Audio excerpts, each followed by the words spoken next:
Hello guys, এখন তো শীত চাকিয়ে পড়ে গেছে, তাই জন্য আমি আজকে বানাবো সিমুইয়ের পায়েস। আর শীতকাল মানেই তো পিঠে পুলি পায়েস এসবই চলতে থাকে বাড়িতে, তাই জন্য আজকে তোমাদের সাথে শেয়ার করবো। তো চলো, প্রথমে কড়াই বসিয়ে আমি ঘি দিয়ে দিলাম। ঘি দিয়ে তারপরে ভিজিয়ে রেখেছিলাম ওই কাজু বাদাম কিশমিশ, সেগুলোকে ভালো করে ভেজে নিলাম। আর এক প্যাকেট সিমুই নিয়েছি, সেখানে ভালো করে আবার ঘি দিয়ে ভালো করে ভেজে নিয়েছি। দেখো, ভেজে নিলাম।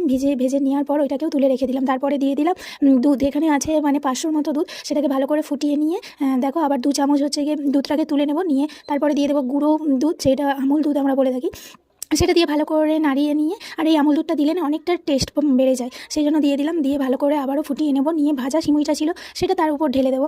ঢেলে দিয়ে ভালো করে নাড়তে থাকবো। নাড়ার পর হচ্ছে গিয়ে একটা 3টে এলাচ আর হচ্ছে গিয়ে তেজপাতা দিয়ে দিয়েছি। তারপরে একে একে দিয়ে দেবো হচ্ছে গিয়ে কিশমিশ কাজু বাদাম যেটা ভেজে রেখেছিলাম সেটাও দিয়ে দিলাম। কিছুক্ষণ নাড়ার পর দেখলাম হাতে টিপে যে নরম হয়েছে কিনা সিমুইটা। তারপরে দিয়ে দিলাম চিনি। তাহলে ভালো করে নাড়িয়ে নিয়ে আমার ভালো করে একদম ফুটিয়ে নিতে হবে, দিলেই রেডি হয়ে যাবে আমার সিমুইয়ের পায়েস। জানি সবাইয়ের বাড়িতে পিঠে